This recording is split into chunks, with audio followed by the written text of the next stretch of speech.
Well, earlier in the program, we heard from CommonGround Volunteer Joan Ruskamp about beef quality and grocery shopping, and that interview is going to be on our Facebook page a little bit later. And now Joan is back with the recipe to share.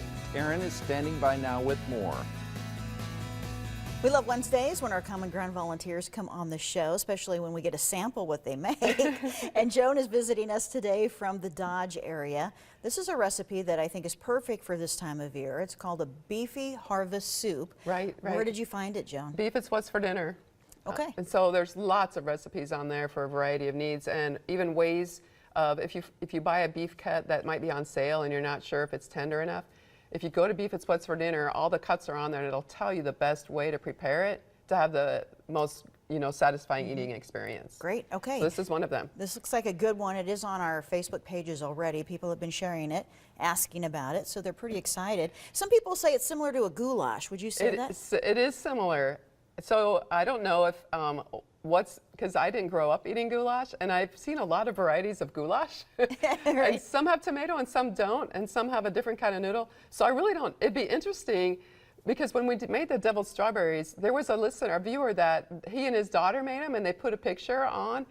It would be great if when we did these recipes, if people make them and took a picture of their family eating them, or if they have a goulash, I'd like to see how it compares to this. Yeah. It'd be great to interact with more of the viewers on this recipe segment and what they're doing with it. Good idea. Put that on our Facebook pages if you do give it a try. So, all right, Great. what do we need for this one? Okay, so at home, I start browning my hamburger, which is done. So if you want to take the hamburger, and I'll have that hamburger going. It also has mixed vegetables. I put it in the microwave, start it steaming. We can dump those in there. And I'll have my hot water on and boiling my noodles. So when I make food or meals, I'm usually trying to do multitasking of every ingredient I can get going, started, so that, and this recipe does really well in the crock pot on low for at least an hour and a half to get that sausage. So you've got those, the canned tomatoes. This is a stewed tomato with an Italian seasoning. Ooh. If you can't find that, find something that has garlic or oregano or something that sounds Italian.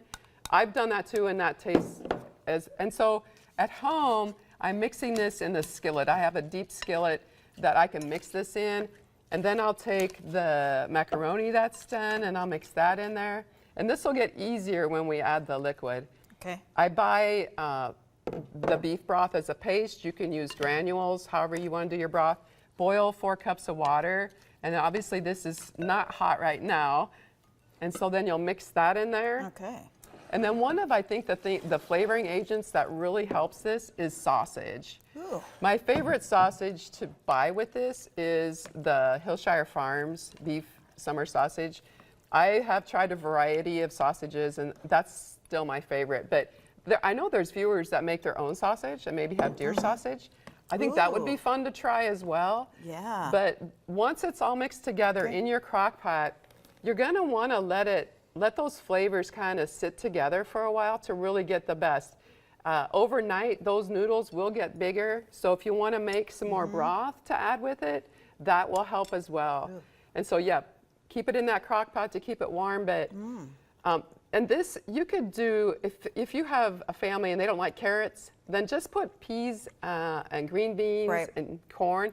Don't buy the mixed vegetables. But I like the color that this soup has with all the mixed vegetables too.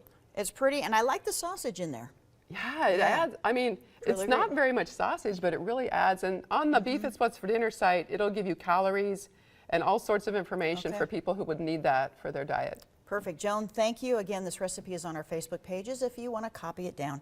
Great. Thank you so much. You're welcome. All right, back to you, Joan.